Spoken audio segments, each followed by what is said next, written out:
Hey, everybody. Welcome back to the From Foster to Blank podcast. We have a special episode that we're going to be doing with my new friend, Ash. I am so excited.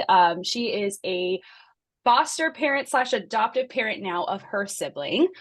We were chatting through Instagram and just like, hey, oh my gosh, this is so similar to what I've experienced, and we need to talk about this because there's a whole population out there raising siblings, siblings raising siblings, not just parents or aunts, uncles, grandparents, but siblings now raising siblings. And so there is a lot of people out there who assume that it's just an easy yes because they see the child first.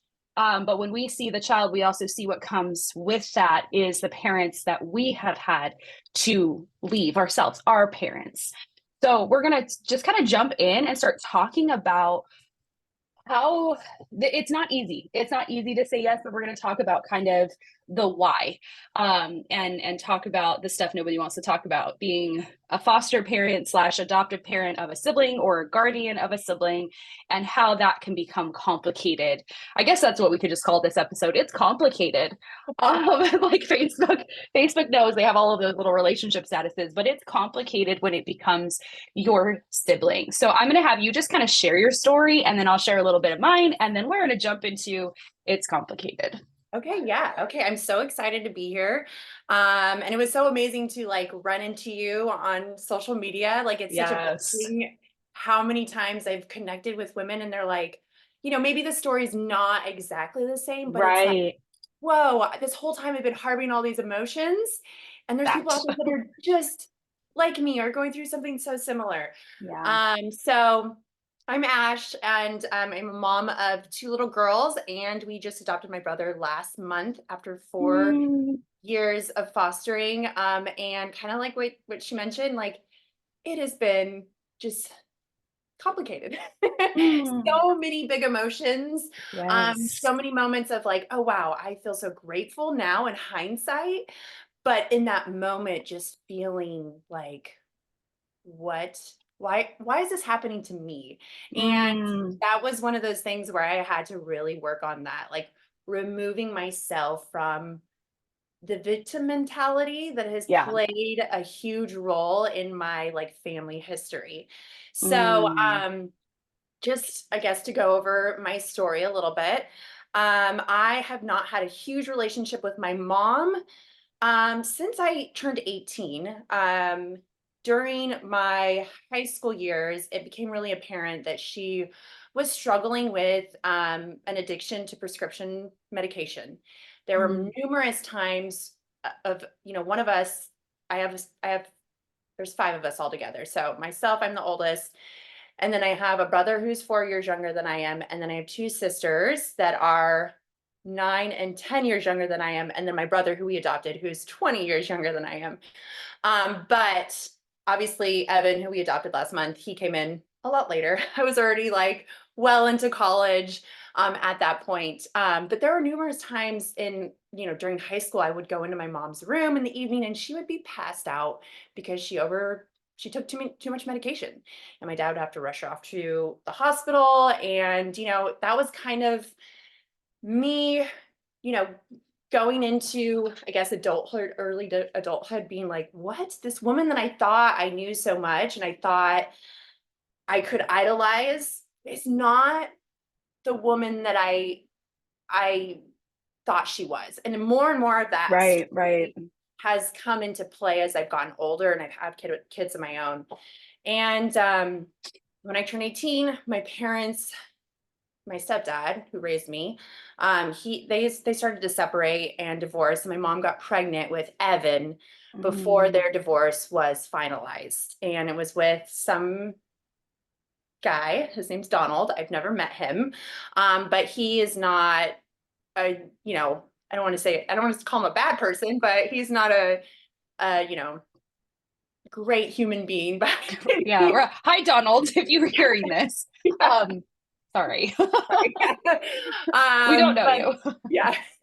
And it just, I think her making that connection with him and then having a baby or getting pregnant with my brother, it just like amplified all the trauma and all the circumstantial things that happened to her as a child, and it just amplified those things. And Mm, instead of her leaning into like, how can I heal myself? How can I become a better yeah. person? It became how can I just numb myself? How can I make this more Mm, complicated?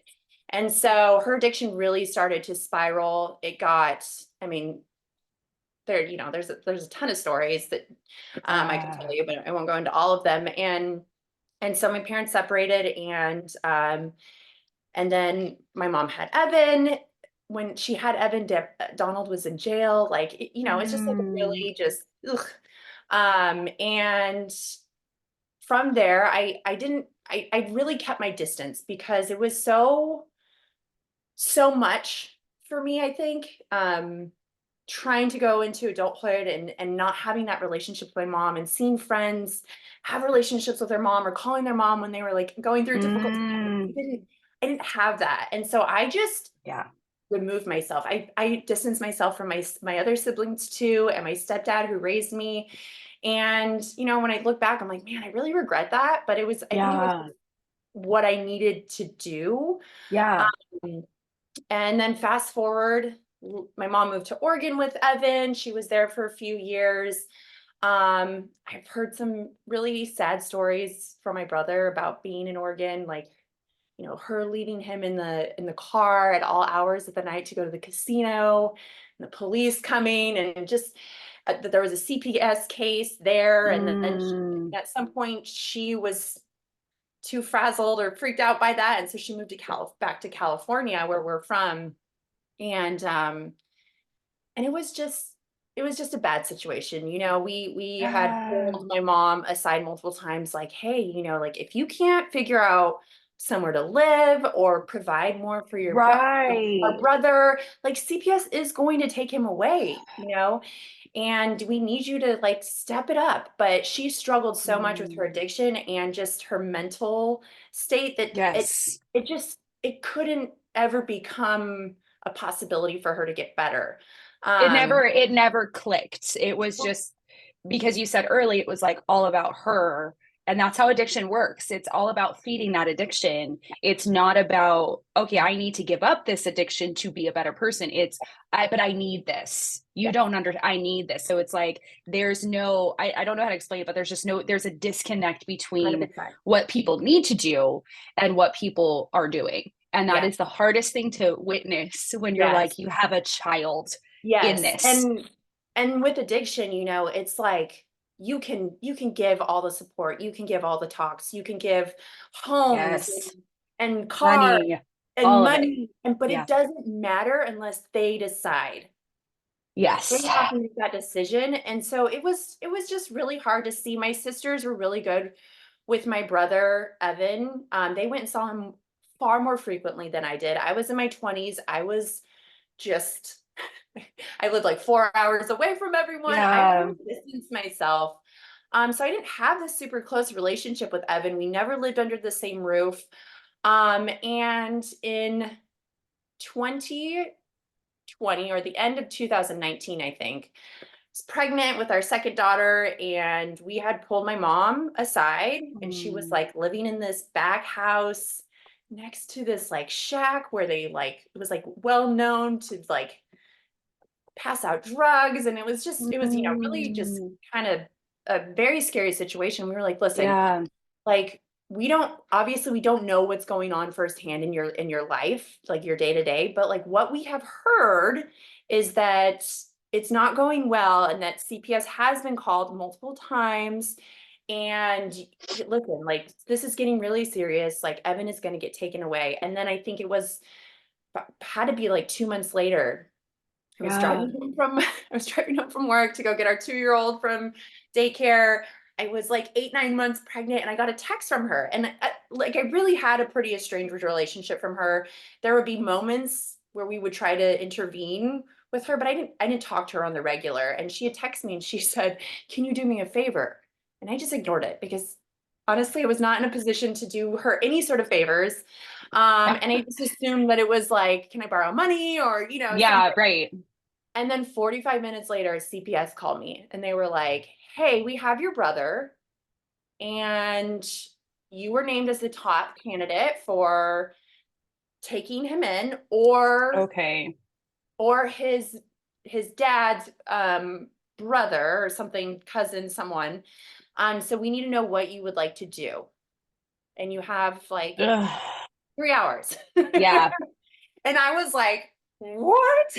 It was a lot. And of course, I called my husband right away and I was like, what, this is, and I'm going to be very transparent here. I was like, this is not fair. Why is she doing this? Like, doesn't she know that, like, we're about to welcome our second baby into the world? And like, this is not how I envisioned this. And my sister was living with us at the time. She was 19 or Yeah. 20. Yeah. And so I was like, and she was just about to move out. And I was like, this is the first time that not one of my siblings is living with us. And we were about to like do this. Okay.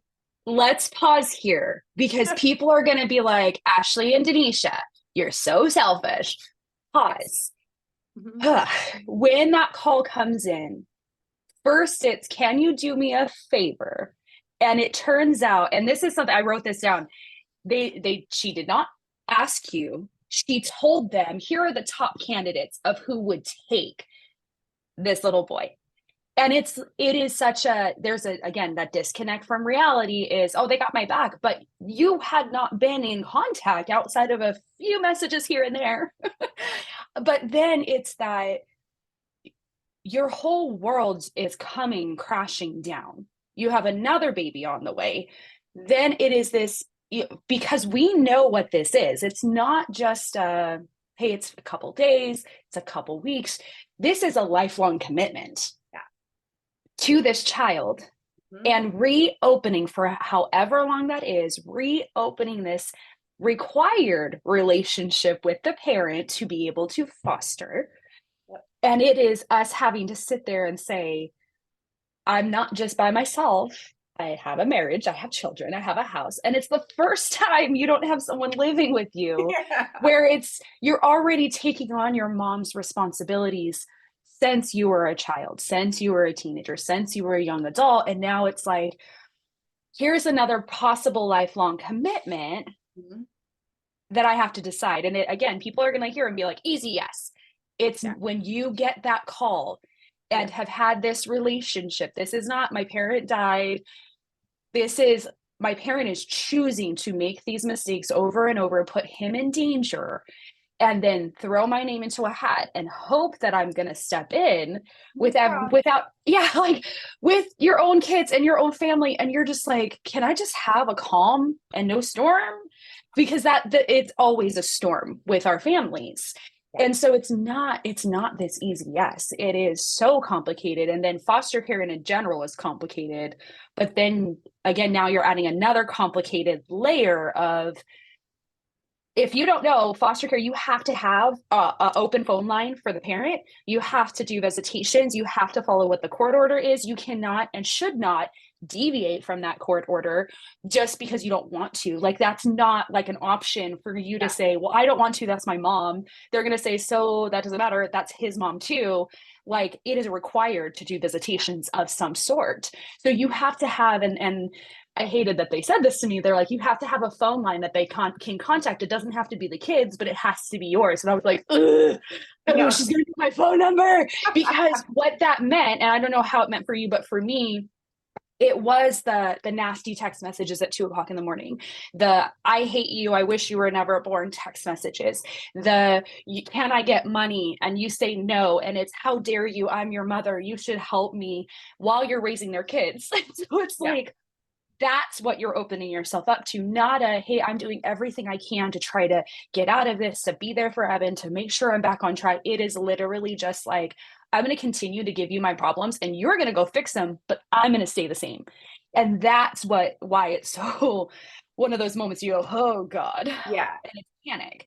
Continue. And I feel like for people on the outside, it's really easy to be like, well, of course I would make that decision in a split second, because I feel like if I were looking into someone else's scenario as well, it would be easy for me to be like, Absolutely. yeah, okay, but you don't know until you're in that moment, in that actual place, and you have like you said, it like triggered all Yes. of these things that I was like, just stay down here. Like, I don't want to do it with Yes. you, you know, like, oh my And then gosh. put a Like, timeline on it. Like, this isn't like, hey, you have a couple. It's you have 30 minutes to 3 hours. I've heard it all. Like, you have, I need to know in 20 minutes. I need to know in yeah. 3 hours.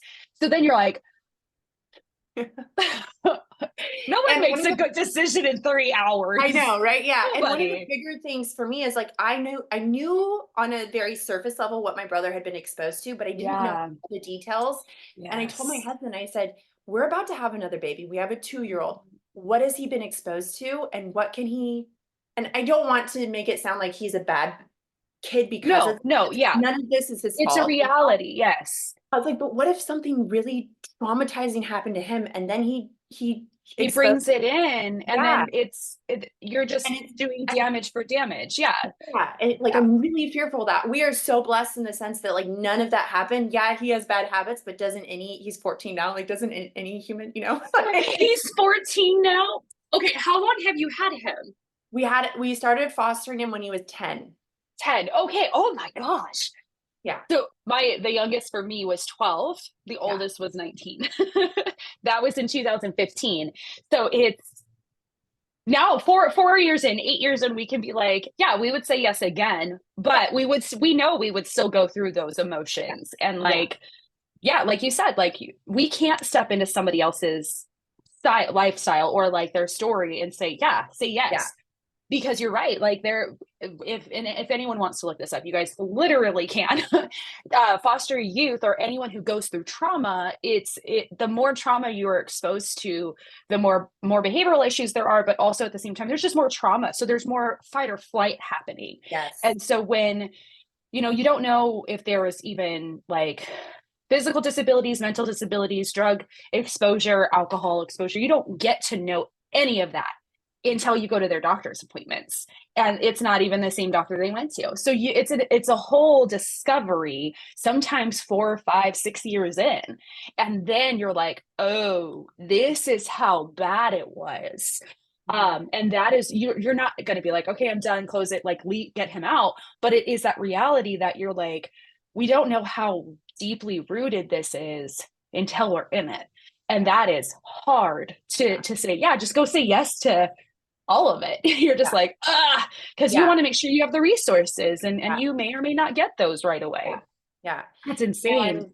And yeah, and it's just like looking back, like, okay, so I wrote something down the other day. I was listening to Mel Robbins, and she was like talking to someone, and she said this, that in life, 100% certainty on big decisions, it only exists in hindsight. And I love that because it's like, that Oh, is so true. And it's really like, you just have to be 51% sure. And I knew in my heart when I got that yeah. call, I was 51% sure that we were going to take him because and my husband, I always say this, he brought me back down to earth because I was like spazzing out. And he was like, Mm. how do you think he feels right now?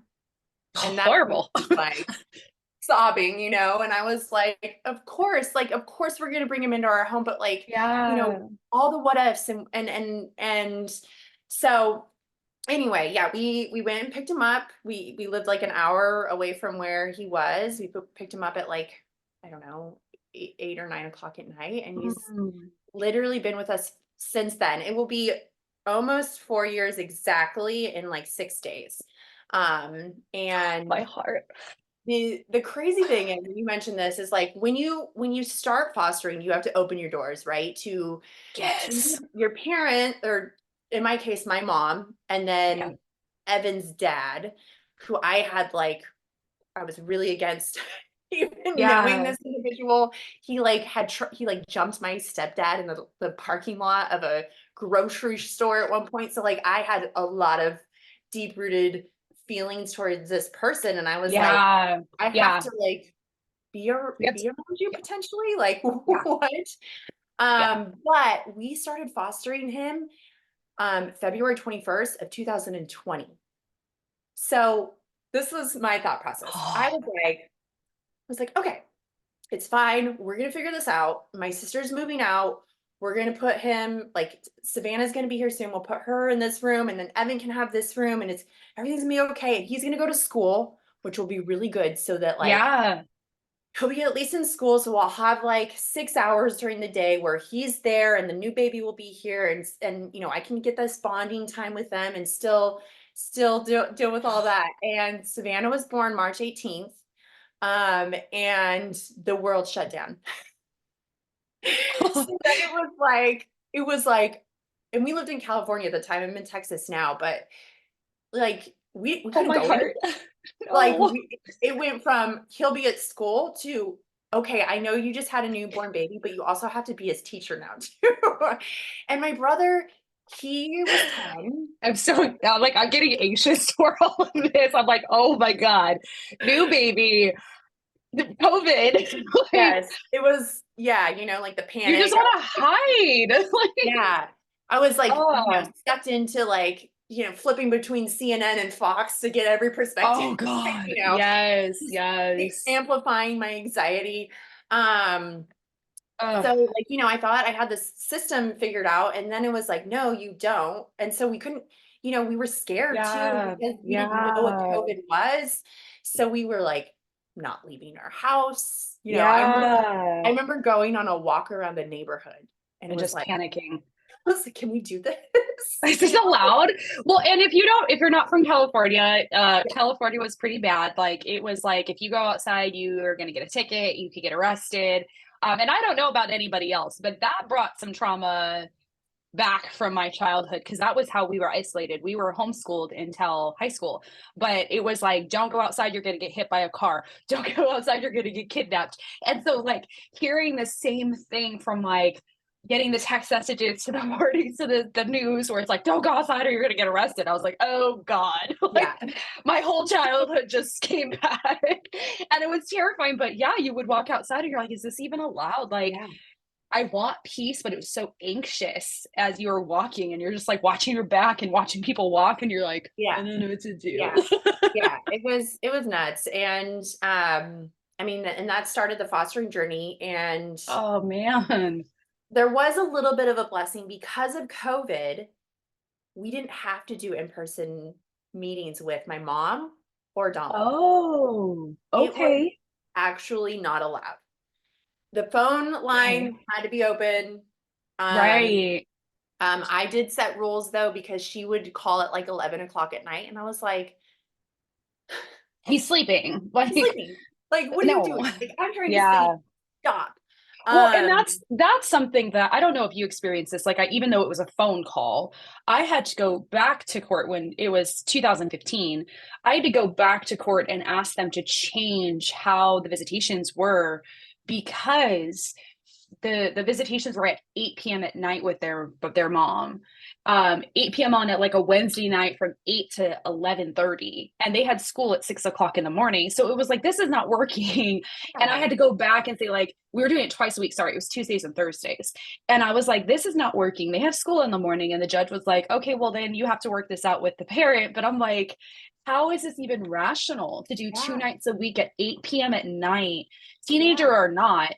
That, and like I get there was a drive and all that stuff. I understand that, but it's one of those things. It's just like, man, I wish at that point phone calls, like the phone calls were allowed, but like FaceTime would have been better. But then it was like, well, now you're calling at 11 o'clock at night. So I don't think people realize that like that's a part of that too. Sometimes is that parents sometimes they don't see a problem with 11 o'clock at night. They're like, oh, it's before I go to bed. But I'm like, they're already yeah, asleep. yeah, And that happens. And you're just kind of like, oh, I don't get it. yeah.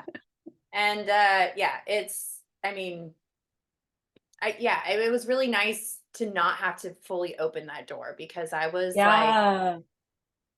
I don't want to see my mom when something, and I Yeah. know this is good for him, but it's also really sad when I look back on it, because he has not seen my mom in person since the day he was taken from her. And like, Mm, that makes me so sad, because yeah. it's like he had such a bond with her, even though every time I did see them together, I was like, whoa, why are you disciplining him like that? Like, why are you, Yeah.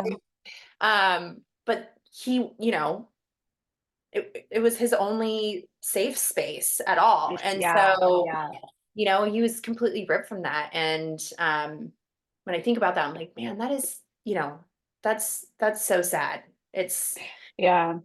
And I know people are going to ask, has he asked to see her since then? Or has he now, like, what does that look like? he has asked to see her since then. When it was 2020 and then going into 2021, it was literally like we were Right. not to. And so we did that. We did go to like a court hearing, and she never showed up to those. So like that was like the one time that she would like it would be like, okay, there's a possibility that you could see her here, and then she wouldn't show up. Mm. So it was like, really sorry, you know. And since Oh, we when we decided to go through adoption or stay, you know, with guardianship, we told Evan, we said, listen, I feel like if we do adoption, you are officially our like responsibility legally. And so we get to make the decision instead of going through the system on when and when you can't see mom. And I feel like it's just a little bit easier to go that yeah. route than keep guardianship open when there's all this stipulations. I don't see my mom getting any better anytime soon, but I like want obviously like I'm her daughter, like I want that, you know? Yeah. Yeah. And I So, want to be able to yeah. foster that if that happens. Like if she's all of a sudden has an epiphany and is like, I'm gonna get my life together and I'm going to all these meetings and I'm doing this and this and this. Like I want to be able to facilitate a relationship with them. I want a relationship Yeah. with her, you know? So um that was like one of the biggest reasons why we decided to move forward with adoption instead of doing guardianship. Yeah. So one of the things that I don't think of people know when it comes to guardianship, a lot of people are more familiar with kinship. Kinship is treated similar to foster care. So it is more of a like, okay, everything's through the system. Um, if anything happens, you have a caseworker, you can go talk to them. Guardianship, you don't have that. You don't have a caseworker. You can ask questions to the Department of Family Services, but typically they're just like, well, if you don't have a caseworker, we can't help you. But the guardianship is scary because what can happen, and this is something that like I froze emotionally because I was like, oh my God, family, grandparents, parents, uncles, aunts, siblings, at any point with a guardianship case, even if it's filed and completed and approved by the judge, at any point, those different family members can go to the court and say, I want to petition this guardianship, and then the kid gets put in foster homes. Until this is what I found out. And I was like, huh. Yeah. Until the court could decide the kid can go into foster care until we have reached a decision on if they're going to stay with the guardian that they've had or kill the guardianship and move it over to somebody else. That doesn't always happen. So most of the time they keep them in the home of the guardian, but someone can go and petition the guardianship and say, I don't want them to have this guardianship anymore. So that caused so much anxiety for me because they don't notify you right away. It's notified by mail or by someone walking to your door and being like, you've been served. And you're like, oh my God. So Yeah. when I just want to say this because it's like foster care is different than kinship care. Kinship care is different than guardianship. You have to know and learn everything that could happen, or else you're very surprised when it does. But guardianship in California scared me so much because it literally says like if anyone wants to petition to have them removed from your care, they can be family, grandparents, uncles, aunts, siblings, and there was another or a concerned like whatever concerned person, but most of the time it's with family.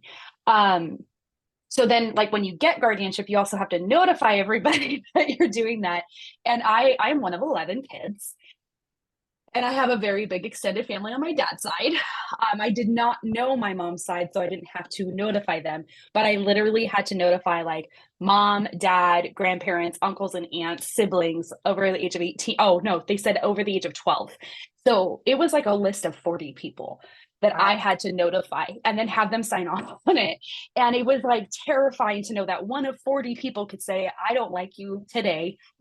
If I'm really mad, I can go to the courthouse and petition this with you. Yeah.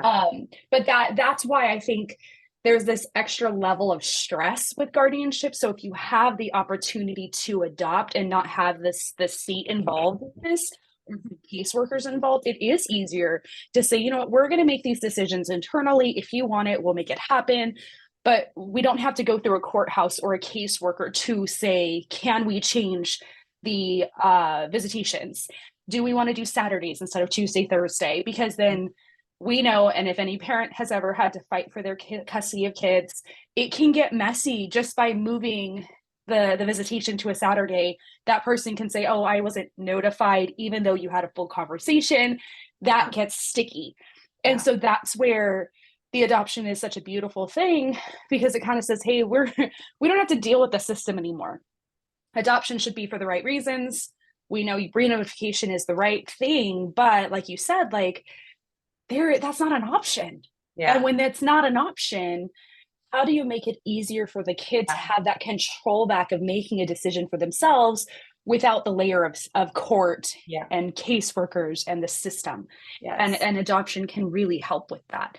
But I didn't know all of that until I was sitting in the court and they're like, just FYI. I was like, oh my God, I'm gonna have to fight 40 people until they all turn 18. So wait, did you do guardianship, or you did? Okay. I did legal guardianship, and it wasn't until the youngest turned 18 that I finally realized how like I was like this and just like tense. And on his 18th birthday, like I literally, it's in 2021, his 18th birthday had come and I just broke down crying and was like, it's finally over. Isn't that weight? I felt that so much. We adopted him on January 10th. And our biggest thing for this was like, we just wanted normalcy again. For the last 4 years, and this is something else too that you really have to think about when you're in a position like this. Like, yes, you're opening the door to your parents and all these things, but you're also opening the door to strangers coming into your house. Yes. Every single month to check in and see what's going on. Different people. Yes, police officer, caseworkers. Something I hated was the random wellness checks, because it was always someone different, but you never knew when they were coming. And if you like look it up, this is really hard. They go in through every single room and they really poach around. And the best way that I can say this, it might sound weird, but you feel naked in front of a group of people you don't even know. And every time. Yeah. It's so not hard. Like I'm hiding anything. No, I don't have anything that I'm like ashamed of over here. Right. But at the same time, I'm like, it's yes. You overanalyze everything too, because it's like, okay, you might have a couple, because you have 2 babies and the floor is going to have some toys on it, but because of how intense this can be, you're like, oh my God, there's a toy on the floor. And like, it creates panic. Oh my God, I forgot to wash their hair today. Their foot smells because they are a toddler. Like, but you're just like, okay, because it's risky you could lose your kids then too. And that's where you go, I know I have nothing to hide, but what if the milk is spoiled, or I forgot to go grocery shopping this week, or because I'm tired and in postpartum, like we just keep ordering out. That happens. And then it's someone always coming. It's very invasive. Bank information, cell phone usage, like here, where's their cell phone? Where's their room? And you're just like, I feel like outside of painting walls, if anything changes, I'm like, I have to explain why I'm doing this so that they understand the intention behind it. And it is very invasive. And then like, when we first got Evan, it was like, okay, we have to do background checks, and we have these really intense conversations about all the money things all the things you've ever gone through. And then for my husband, oh my gosh, my husband, he is amazing. He's the most positive individual. But when we went through this, he didn't know at the time. He had a CPS case on him when he was like 3. And so they started asking all these bizarre questions for him. And he was like, I have no idea what you're talking about. Oh no. So that opened up this whole other thing. And I won't go into the details of what it was because that's his story, but he was like, what? I had no idea. And his mom's passed away. His mom passed away in his early 20s, and his dad's alive. And his dad, when we asked his dad about it, him and I both have pretty rocky upbringings, but his dad was like, I have no idea what you're talking about. He was like, Of Dad, course. you literally, your name is on the paper. You How did you signed not know it. when a random stranger came into your house? Like, there's questions we have.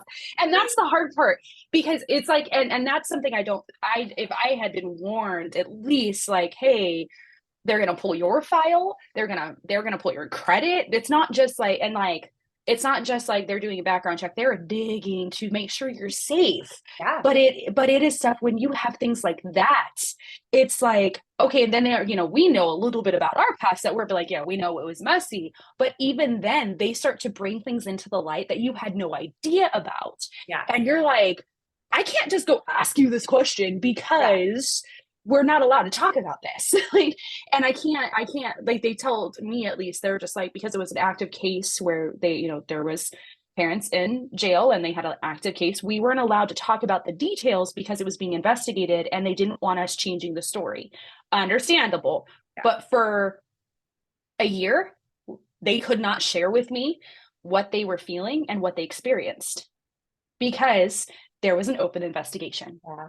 That's crazy. So then you have someone going, well, when you were 12, da da da da, while you're trying to take care of your kids, and it spirals you because you're just like, I didn't know that detail. I didn't know that was what they decided in the court. That is not what my parent told me. And that, like, and then to have your poor husband being like, hey, by the way, and you're just like, Yeah. hold on. And then you don't even get to ask questions to like, Yeah. can we And clear so, up what happened here? yeah. And Oh, it's just like it's all of these things. And so going back to what we were initially chatting about, like when we signed the adoption papers, I was like, I yes. feel so light. It's Yeah. like, oh, And oh it's my not a goodness. joy. It's not a joy. It's like a mourning of grief. Like you're just like, oh, it's over. And you feel like a little later, you feel like, oh, thank God. But Yeah. it like this moment of just like, is this real? Wow. Oh my gosh. And there's panic. And then I know for myself, like I just cried for like a week, like off and on was crying. But I was just like, but there was that weight. Like I literally felt lighter. But it was also this heaviness that came after where I was like, oh, they've been absent for this long Yeah. and they missed out on all of this. So And so much. then it comes with grief. And then you're like, oh, I'm glad we're here. But it's like you just Yeah. have like, I think layers of understanding that happen that you're just like, this is heavy. So many layers. I Ugh. just, and it really, I mean, this whole process really brought so much light into like how much our mindset has so much to do with everything. Yes. Because, I always just thought like, oh, this is my emotions. I'm feeling sad. But like you can have so many emotions at the same time, Yeah. You're like, where you're you like, feel you feel literal the definition of bipolar, like where it's like really low lows and 2 seconds later it's like boom, and you for a minute you go, am I? I Because know. you're whiplashing your emotions, but then you do a lot of fitness. So how does something like this take a toll on us physically? Because I don't Yes. think people realize that part. Yeah. So for the first 8 months, because I was going through postpartum, was going through Yeah. a pandemic, trying to teach Evan, and I meant to mention this Oh. earlier. So when we got Evan, he was illiterate and Mm, he couldn't write because you can't read, you're not writing, and he like struggles academically like a lot. So he was going into fifth grade, I think, or fourth grade. My mom didn't take him to school very regularly. Like she would just like decide not to take him. And so that was really, really challenging. So I was going through postpartum, trying to do that, trying to do all these trainings, finding out information that yeah. was like crazy. And for 8 months, I just sulked. I just, Mm, I was very reactive. I was very just like, like just felt right. so many things. And I remember sitting in the kitchen with my husband and I was crying and I was like, I just like need to figure something out because I feel like I feel like I'm losing it. Like Right. I'm not happy. I'm like and it's hard to tell your significant other this, because I'm like, you do make me happy, but up here, like in this head of mine, like it Yeah. is not awesome. Um, Yeah, there's lots of feelings everywhere. And yeah, it's and not the person in front of you. It's just your brain is going, I'm done. I'm yeah. overwhelmed. And I think the biggest wake up call for me was I knew my mom had so many mental hangups and I didn't want to follow her footsteps. And so that was like a huge wake up call Yeah. for me because I was like, I'm unmotivated. I know it's 2020, you can't do anything Okay. anyway, but like I'm unmotivated and I don't like I need purpose, like I need fulfillment. I need to do something. And I Yes. literally Google searched, how can I create mental stability at home Oh, naturally? And the yeah. first thing that popped up was like, get regular exercise in. And so my husband and Yeah. he had a different motives behind it. He wanted to do fitness because he had gained like, 40 pounds or something. And he saw this picture of him jumping into the pool and he was like, I look like that. And I was like, I think you're cute. Yeah. And so we started in our backyard working out and we literally haven't stopped since. And, for him, he's always been a pretty positive individual, but for me, I need movement for my mental health. And it's Yes. why I commit to that. Yeah, I didn't lose my postpartum weight at all like I did with my first.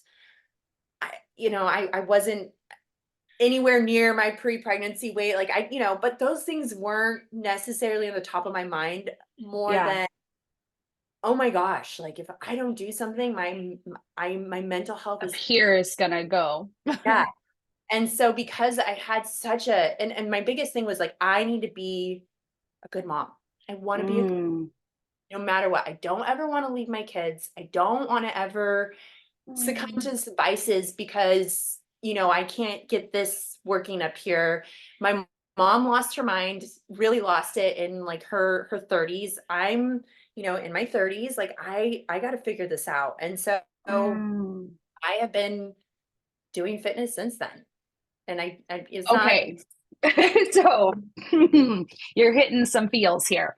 Um, that is something I've been trying to process because, and just in all honesty and transparency. So I had my daughter 6.5 weeks early. And it is those moments when you have your kids that you're just like, dang, I really wish I had my mom. 100%. And I know some other people out here are probably feeling this too, but you said, my mom was like this too, and I was scared. I needed to change this. And I literally sat there sometimes, and I work from home. Have my own business. I do all this stuff from home. And there are so many times that I'm like sitting and I'm working, and that thought comes through my head of, oh, this is what my mom used to do.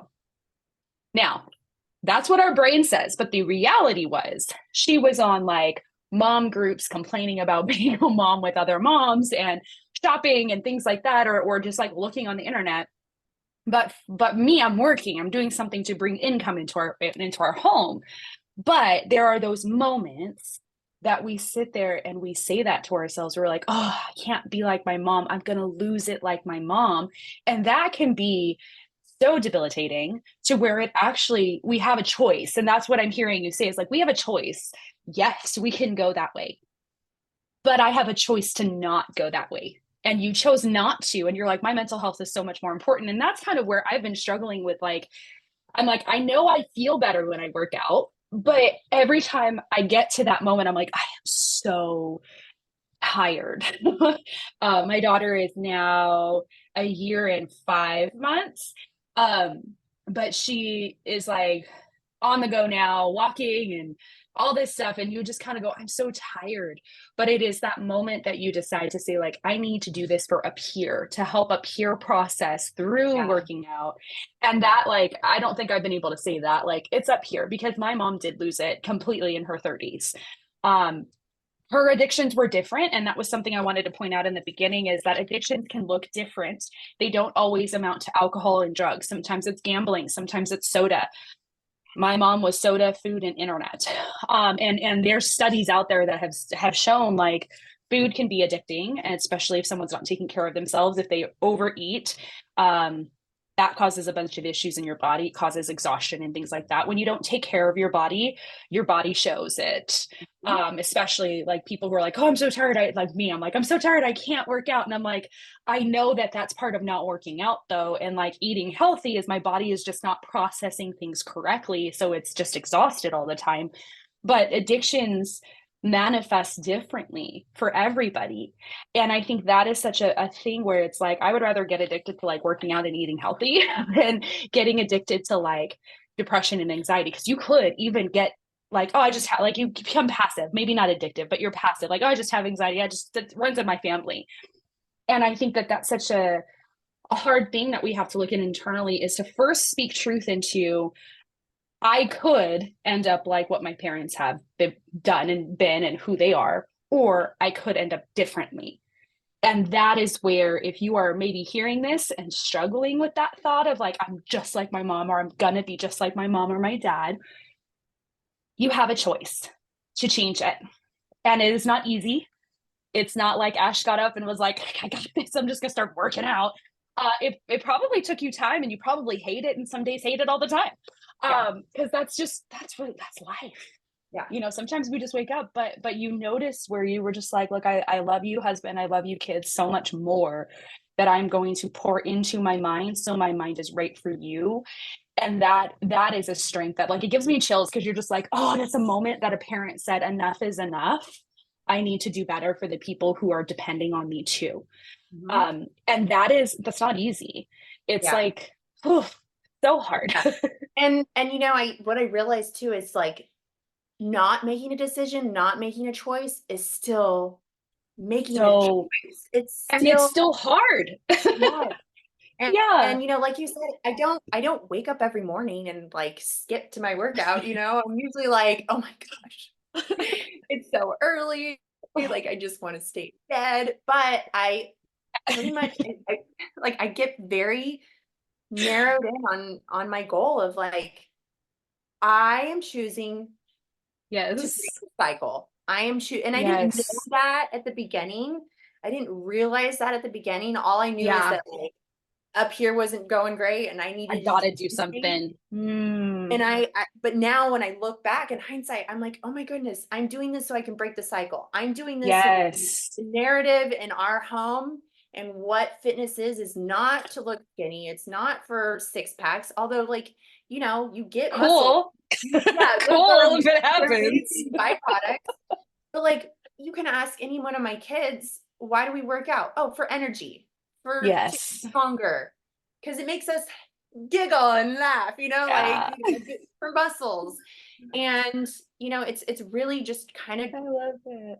drawing the line in the sand and being like, okay, you know, like I am going to, this is the only thing that I have. It's Mm. like fully mine, and I'm going to nourish it. I'm going to take care of it Yeah. because if I'm not, then I'm not showing up for my day in a way that I'm excited about or proud of, you know? Yeah. I'm reactive, I'm triggered easily, Yes. You're I'm, panic, you know, anxious, all the things. And yeah. I started laughing when you said like, you know, sometimes you're like, oh, I don't want to get up. And I had the image from Bruce Almighty where like she pulls the blanket off of him and he starts throwing a tantrum. And I'm like, that's me. And you see these weights behind me. I haven't used these in a year. A year. So please, no, like it's every day though that we make, like you said, we make a choice. And I think we've said it a few times where you said in hindsight you can look back now and say, ah, that working out, that decision to take him in, that decision to adopt, that decision to make a better decision. I can see it in hindsight now, but when you're in it, like you said, it's something's not going right. And the one thing that I know that can be mine is taking care of my body.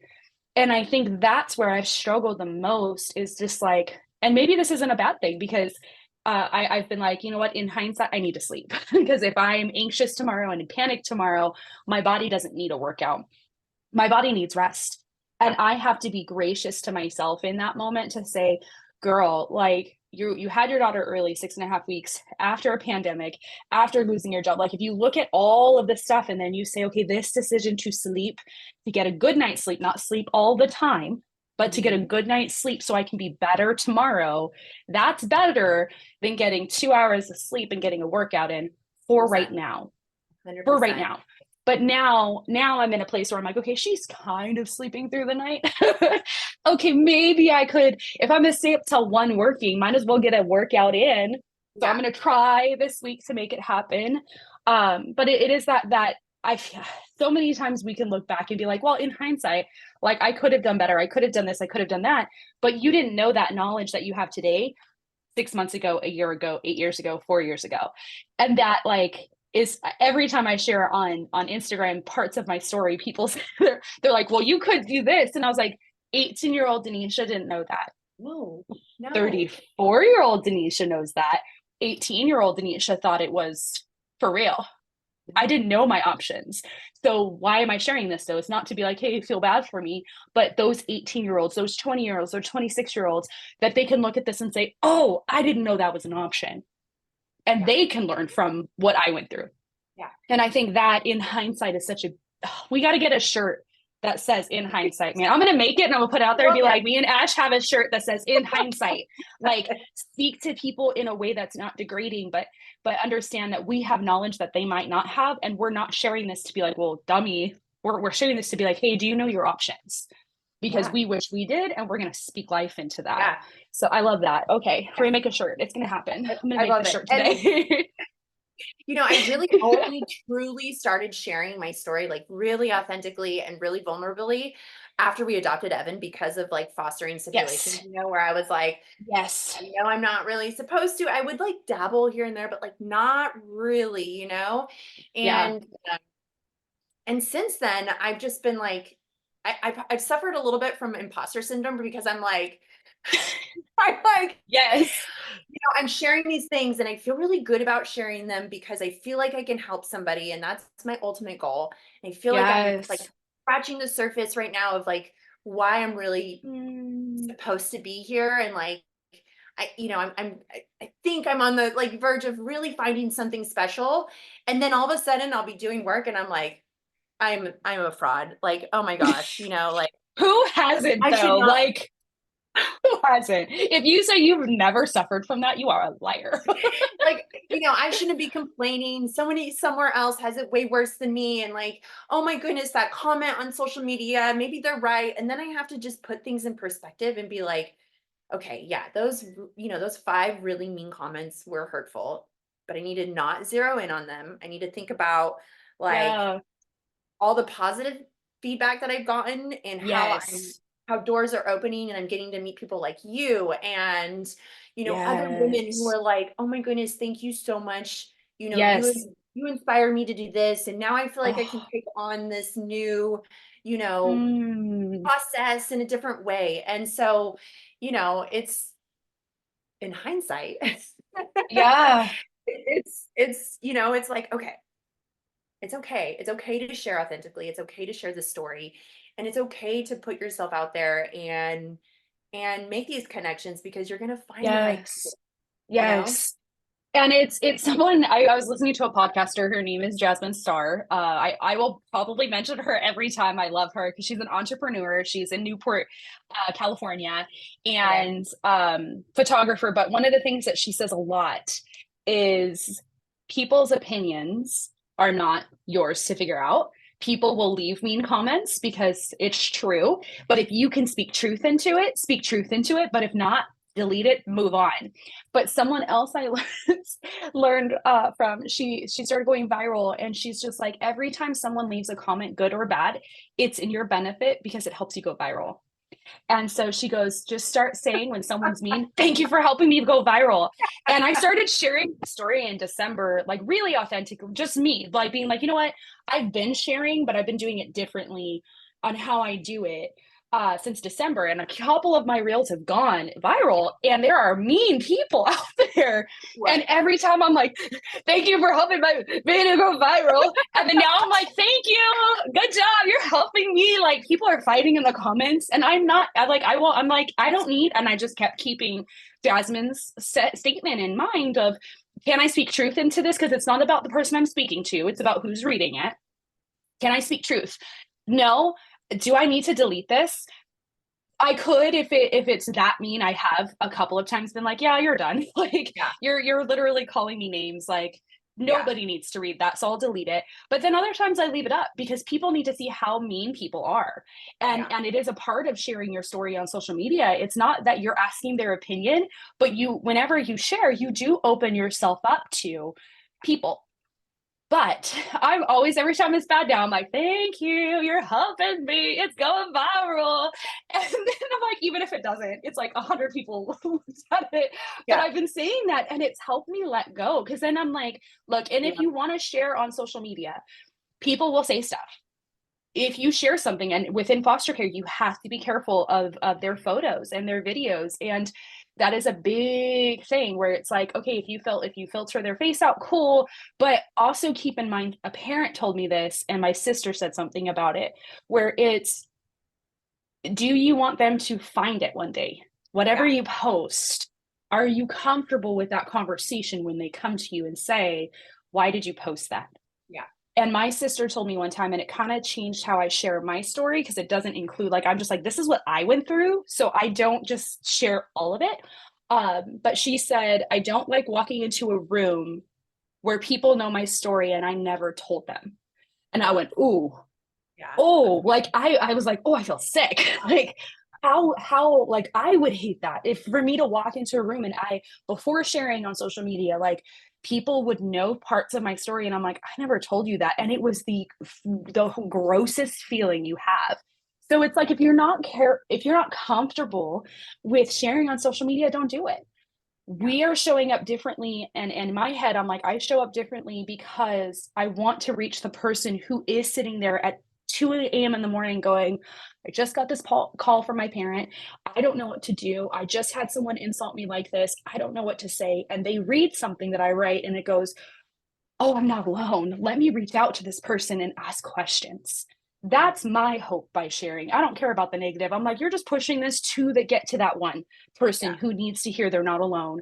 And now they know someone that they can message and say, I've experienced this too. What do I do? Because it opened, like you said, it opens those doors that we would have never opened by ourselves. But if you post, you're opening yourself up. And that's something that I've had to like, am I okay? And that's, there's things I won't share because I'm like, oh, I don't want that to be attacked. Yeah. I'm not there yet. And I love that too, because of what I've been doing is like, I like that you won the viral thing. Like, thanks for making me go viral. I love I that. was like, thank I'm you. just gonna adopt Yeah. that one. But I Do it. love, like people do need to see that there's gonna Yes. be negative comments. And Oh, I've had absolutely. like I blocked like 10 people in the last like week because I've just been like, I There's needed sometimes they need to be blocked. yeah. Mm-hmm. And but I like this new perspective because it's like, you know what? Go ahead. If you're gonna just be negative and think that my approach to this situation, which I look at it now and I'm like, it's pretty great. Like, then that's okay. You can think that, you know? Yeah. And it's not, we're not here to prove our story. We already know our story happened. I mean, Yeah. there's a whole court document. I Yeah. mean, I have a box. I don't know if it's a box. I actually ordered for foster youth. They can order their file from the county. So if you don't know that, if Oh, Evan ever wanted to, he would just call and say, I'm a former foster youth and I would love to get my file. Because sometimes that gives them answers that maybe they, like your husband figuring that out. It's like sometimes it makes it worse, sometimes it makes it better. But I ordered mine because for me, I'm not like, what did they say about me? That's usually like what we want to know. I'm like, I already know what was said about me. They told me, like it was not a secret. But there was huge part of my story is that both of my parents got things thrown out of the files. Now I think, and I still to this day, I'm like, I really don't know if they really got things thrown out from my file. I'm hoping it's just that they got things thrown out of the court, mm, like argument.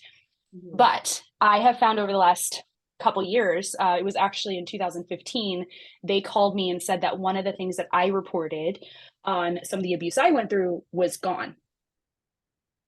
And I'm like, I literally went to the station and I reported it and they looked into it and now they're saying they can't find it. So I'm wondering, I'm like, okay, but they said they got things thrown out. So I'm wondering, I just want to see if it's there. And that's it. Yeah. Like, what is Yeah. still there? I don't care Yeah. what I already know what people said. But sometimes when you get these files, it is that shock and awe of like, oh, this stemmed back before I remembered at 3, 4, 5, 6 years old, or um, nothing even happened until I was 8. I thought it happened before that. Like, and it was like, oh no, like that doesn't exist. Not because it didn't happen, but because sometimes things happen, like you move, all the craziness happens, things just weren't like officially reported. Maybe it wasn't that you talked to a caseworker like you thought you were told. Maybe it was someone at a church or a friend of the family. Like you never know. And so it leaves, I think, sometimes more questions than good when you Yeah. look at these things. It just leaves you more hurt.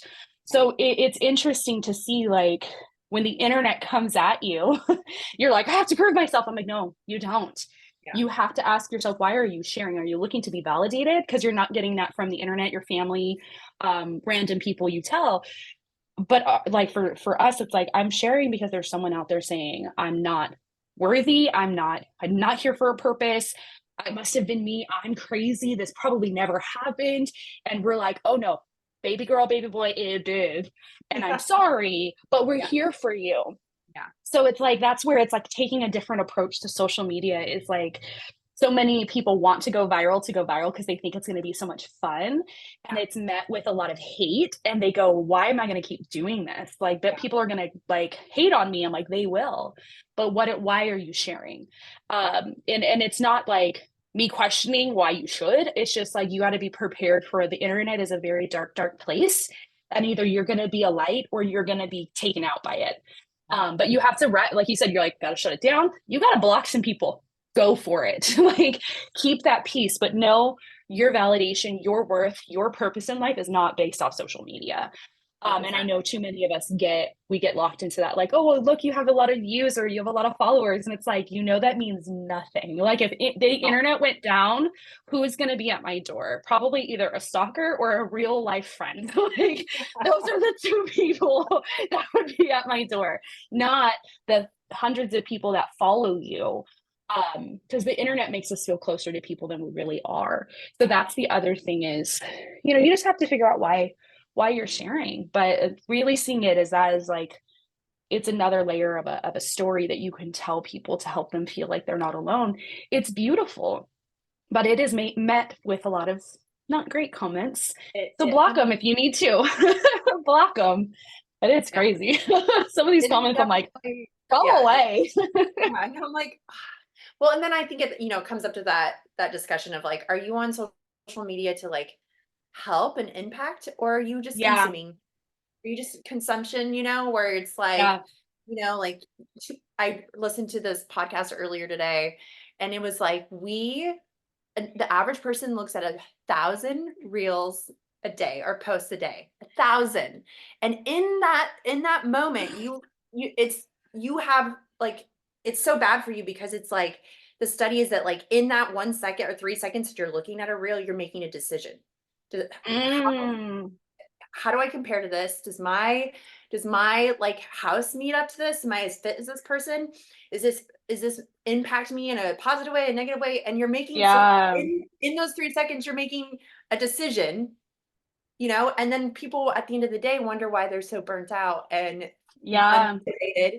It's because they're on their phone scrolling for an hour at a time and making all these decisions, and it's depleting. Yes. You can look it up. There's tons of studies that are on like did like computer usage, phone usages and things like that of how it actually can impact us, increase in depression, anxiety and things like that too, because it's phone use. But also like there was someone who said, I don't know who it was, so shout out to whoever it was out there who said, if you put as much time into scrolling and trolling, what would you be able to change in your life? And I was like, oh, Yeah. if you look at our time on our computers for work, and then you look at how long you've been on phone, mindless scrolling or not, it is something that is creating a fog in your brain. So it's like you want to take a step out of that, put your phone down, go around, we are so connected to our phones. And so especially when we have kids, I feel like that's inevitable because we're like, if we get a call from the school, if we get a call from the house, like we got to go, and that's okay. but you have to give your brain rest. Not and then we're on TVs after, like I'm guilty of that. It's like computer, TV, phone all on at the same time. And I'm like, why am I overstimulated? Why is my brain overwhelmed? And I'm like, oh, turn it all off. So I've been doing that a lot more. And then like taking my daughter on a walk, 'cause she's walking now. She loves walking the neighborhood. Like she begs to go outside. And like it was pouring rain for a couple of days here and she was going crazy. Like she just kept pointing at the door and crying. And I'm like, we can't. So then when like I was purposely being mindful of like when there was a break in the rain and I would just run her outside and be like, we're sprinkling, but we're going. And it's like, how are you being mindful of where you're at? Because some of this stuff on social media is going to trigger you more. And that could spiral you again. And I've noticed that is that there are certain people I've had to unfollow because of what they say and share. And I'm like, I love you as a person. I cannot follow you because of how you speak on social media. It is very telling. But if you know that saying, like if you put as much time into trolling and scrolling, what would you accomplish in your life? I was like, oh my God, like called out. So I've been trying to limit that, but it's hard too, because then you're trying, like if you're building a community online, internet can be powerful where it's like you have this whole community where it's just like people are like, I look forward to your posts because they're uplifting me and like I feel like I'm not struggling by myself. I can ask questions and you're going to hear me. And that can be so powerful, but we should not solely live on the internet because it does increase our anxiety, our depression. It can increase sleep apnea, difficulty resting, really resting, and even like increase addictions to other things. Yeah. So it's crazy. It's all complicated. All of it comes back. So if you were to give advice to someone about gardening, being a guardian or fostering a sibling, what advice in hindsight would you give now compared to 8 years ago? Maybe do both if you remember what you thought 8 years ago or 4 years ago compared to now. Okay, let me take a quick bathroom break. Yeah, let's do that. And then we'll both pause because Okay. yes, we'll be back. Okay, thanks. And all right. So if you had any advice to give to somebody who um, is being a guardian or a foster parent or adopting a sibling, what advice would you give now compared to 4 years ago? Hey, sweet girl. Hi. Oh, do you want to say hi? Hi. Tell her your name. What's your name? Savannah. Hi, Savannah. I love it. Okay, mommy will be done in a little bit. What do you want? Oh, you want me to tickle your arm? How about after I'm done with this, I will tickle you on your back. You want me to? Come here. Oh my. Come here. I love it. I love when kiddos come in. All righty. All right. Okay, let's So, start again. yeah, absolutely. So, oh my gosh, I have to remember my question. Okay. If you were to give any advice to someone who is considering fostering, adopting, or being a guardian of a sibling, what would that advice be today versus maybe 4 years ago or in hindsight, whatever you want? Whatever advice would you give them? Geez, that's a great question. Honestly, like if you're not I feel like I'm flooded with like so many things right now of what advice. So, part of it is like when you start doing fostering, they're going to be like, your sibling needs to be in therapy. You should also be in therapy. Yeah. Yeah. Um, And get a different therapist from the one that your kid is going or sibling is going to, please. yeah, So because you can be honest. yeah, because exactly 100%. And I need to find a new one right now. And I'm like in limbo, but it's like one thing where I was like, I kept shoving it off and shoving it off. And I was like, oh my gosh, like, Yeah. so that's one thing. And then also like, just the hardest thing is like, you're gonna feel a lot of things. And Mm. I think the biggest thing that I took away is that like I really amplified situations that I was in, like having to do these trainings and people coming over and all these things. And I really amplified them. And I honestly, in my mind, created way larger problem than I think was actually there. And it wasn't Yeah. until I really started leaning into taking care of myself that I was able to Yeah. step back and be like, okay, Mm. you know why? And this is what I teach my kids too. I'm like, you know why this is such a big situation for you? Because you're making it a really big situation. Let's take a deep breath. Let's figure out what's going on and like tackle it instead of just thinking about it so much. Sometimes we just Yeah. stew in what's going on. And when we stew, we're not able to take the action that we want. Mm. And then we're not getting the results we want because it's like this cycle of just like, well, this is so bad. This is so terrible. This is so hard. And so then our action of that negative thought is not a productive action. It's Yeah. a stagnant action. It's a not taking any action. And Yeah.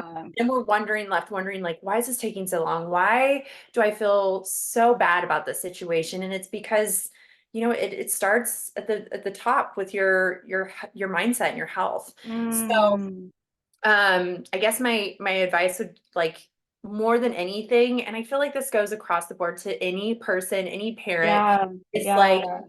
really lean into learning how to take care of you. Your health is such Yes. an important factor in life. And I feel like we really have this misconception of like, even just getting a walk in outside, like that, oh, it's just Mm. for, aesthetics. And it's like, no, actually taking care of you is so much about just brain power. What's up, girly? Yes. Take my cookie off. Okay. Okay, listen. Tickle me. She's like, we're almost done, I promise. We're almost done, okay? And then we'll go on a walk. You want to go on a walk? No, tickle me. Okay, I'll tickle you and we'll go on a walk. But listen, can I tell you something? Tickle. Can I tell you something? All Okay. right. Okay. So so I was gonna say, one of the ways that I think within the mirroring it to foster care, where you were saying like sometimes we amplified the situation and made it worse, or thought of it bigger than what it really was. And I think about like one of the things that went through my head was like when I was talking to like caseworkers or people, they would ask questions, and I was always like, oh my God, they're trying to trap me. It's like they were asking questions to gain information or to gain knowledge, and I assumed that it was like they were trying to catch me up or like catch me in a lie, which I wasn't lying, but it was Yeah. like to catch me in something. And I think that's a little ways that like you can amplify that a little bit, where it's like, you have to ask yourself, like, is this bigger than it really is, or is this something that I'm feeling is bigger, which doesn't invalidate that feeling, but it also helps us kind of regulate ourselves to say, like, is this a bigger deal?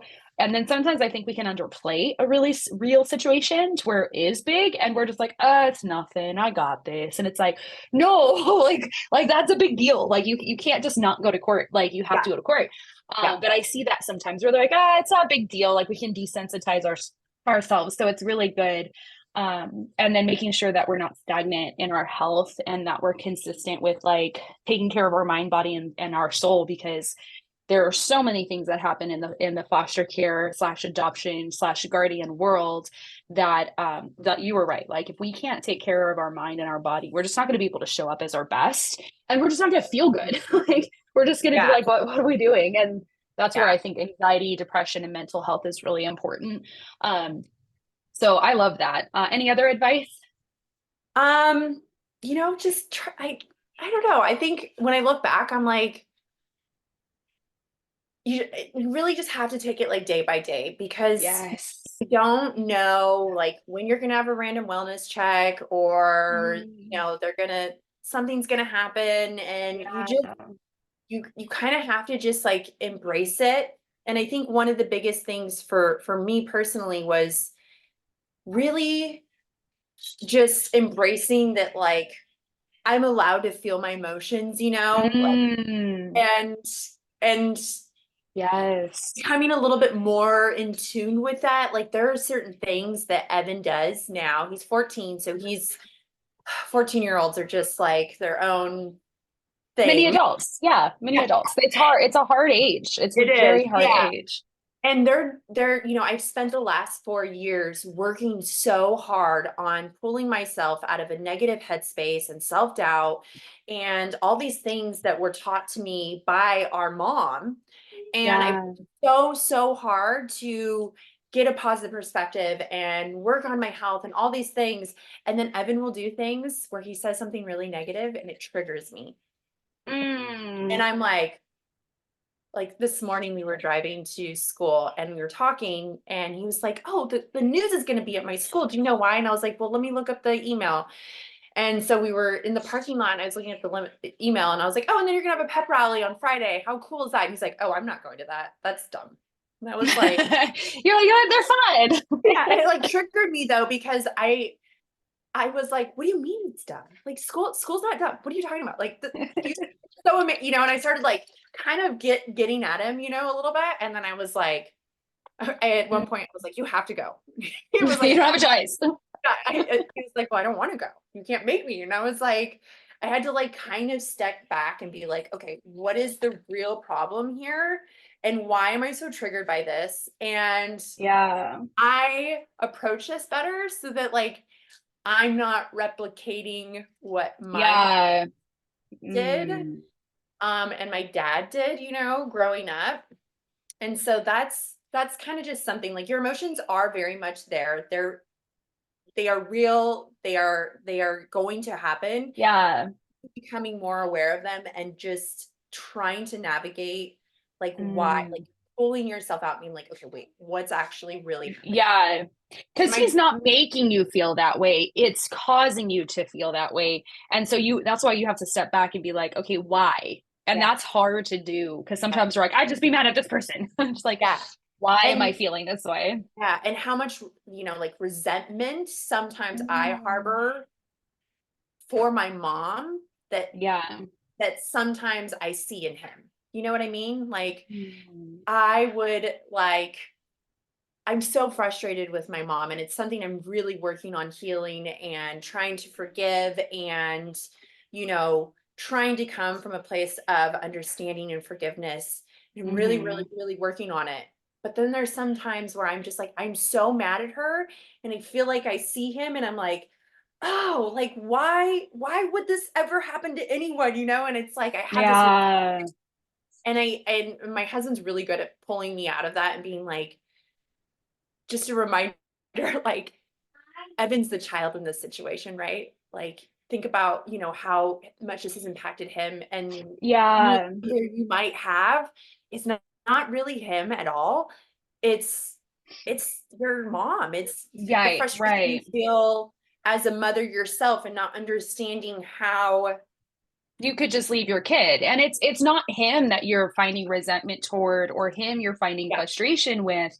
It's like, how could my parent not see the beauty of this child and want to fight for this kid? And that's what the frustration is. But when in that moment, it's just like, we have so many feelings and then they are going to have their feelings and they're going to process that in their own time. But we need to be ready to be able to let them process it versus trying to process with them when they're ready. So it's a dangerous game that we play when we wait to go through it.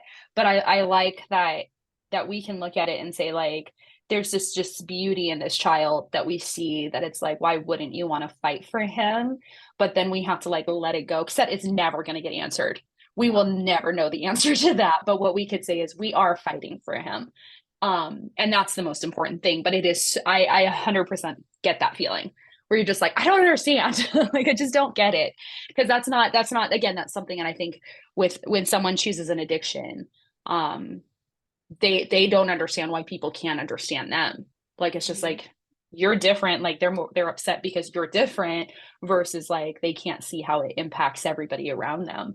So we see the beauty of people. We're like, children are blessings. Children are beautiful little things that we get to raise, and it's hard, but that is our job is to take care of them. That is not how people who are addicted or neglectful, that's not always the thing that they think of. They think of other things first, which is hard. Yeah. That's crazy. Yeah, that's a lot. Okay, let me make sure I don't have any other questions. But no, I love this. This was so good. I feel like we talked about everything and everything because it's just all of it's complicated. But I think if anyone, I think the advice that I would probably give, you don't need a lot to take care of people. You really don't. You just need a will to try, but it doesn't mean it's going to be easy because at the same time you're raising your siblings, you're also breaking a legacy that your family kind of left behind of a mess.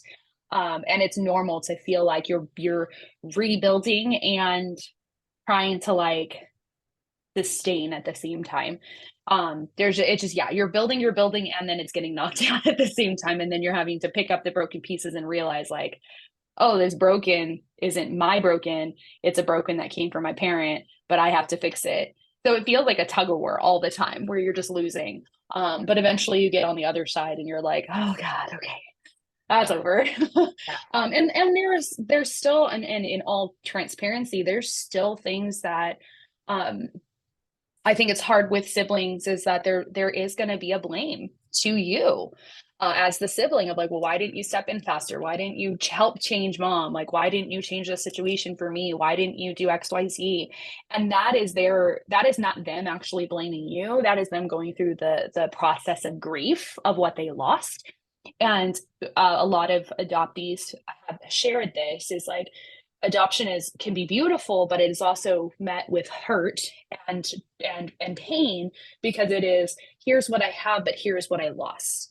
And it's a weird and hard juggle both of those emotions. But I feel like as a sibling, we also have juggled that where it's here's what we gained with our sibling, but here's also what we lost, watching what they also lost, and then processing both what we lost and what they lost together. So it's a mess, and it's okay that it's messy, but grace upon grace upon grace. Recognize your triggers, like you said, and then take care of your mental health is the most important thing. Yeah. Do you have anything else you'd like to add? Not that I can think of. I do. Oh, so Okay. I do want to mention one thing. Um, like 2 weeks after we adopted Evan, I was sitting on the couch with him, and I was like,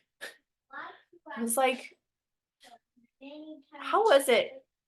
How did you feel when you came to our house that very first day? Mm, And I never, we talk about mom, we talk about things and all of that, and yeah. we have to do. And he said, well, he was like, honestly, he was like, I was really nervous and scared because Mm, he's like, I didn't know you. And yeah. it's so crazy to me because I'm 20 years older than him. So I was like, of course we knew each other, like I know we didn't see each other very regularly, but like we did Thanksgiving together and Christmas Yeah. together. He's like, he's like, I know I stayed at your house that one week and like, you guys were really nice. He's like, but I was really scared because I didn't know you guys. And I was like, oh my God, Yeah. like sometimes you get so wrapped up in everything that you're doing and all the things that you have to do that you forget, like they're their own set of they're their own person and they have a lot of emotions and things going Yes. on in this. And it's really easy to get so wrapped up in everything that you're doing that you kind of forget Yeah. sometimes, like, oh my gosh, wow, like this Mm, is not just challenging for me, but I know it's yes. so challenging for him too. And now 4 years into it, and we have a whole life together. And geez, by the time he's 18, and I highly doubt he'll be out of the house at 18. Like I'm like, well, he'll be here till 23 for all I know. But Yeah. Yeah. like he'll be with us longer, than with my mom. And it's just Yeah. like, wow, it's so crazy. All of it's just so crazy. And it's Yeah. really just like beautiful, and it's amazing to get to be an opportunity for someone. So like if you're Yeah. going into this, oh my gosh, I'm so sorry. You're No, you're growing good. into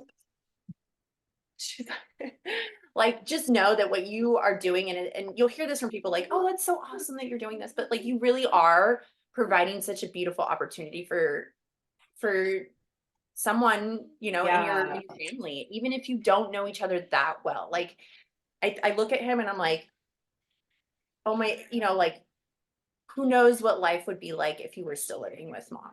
Yeah. And I think when we go from like, of course this is happening to me. Of course my mom would put me down as a name. It changes from that to now it is, I'm going to be able to give this child a better foundation than what I got and a better foundation than what he would have got if he stayed there. Yeah. And that given that's not every situation. Again, foster care is usually with reunification as the end goal. But when that is not the end, like that's just not the goal anymore, it just changes. Our job is to provide that foundation when we say yes. And if you have a foster care kid come in for a week, you're providing a stable foundation for them to say, for this 1 week, you had stability, and that's what I'm providing you. But our job goes from, as a sibling taking in siblings, it goes from, oh my gosh, of course this would happen to me, to my job now is to give this foundation that you need and desire and really would help you. And it makes it messy. And it's not easy, but it is worth it. It matters to that child and to you to see like, okay, I did all that I could do. I love that. All right. Well, this was great. I am super excited. This is going to be on YouTube, on Spotify, and I'm do some clips on Instagram. But if you guys have questions, please reach out. Be nice on the internet. But also help. Thank you for helping us go viral. Yeah, because now we met and I love it. And it's a messy, complicated middle. But it is a worth it middle because it matters to provide a foundation. So thank you so much for meeting with me. Yeah, thanks for having me. This is Later. awesome. Absolutely. Thanks. All right.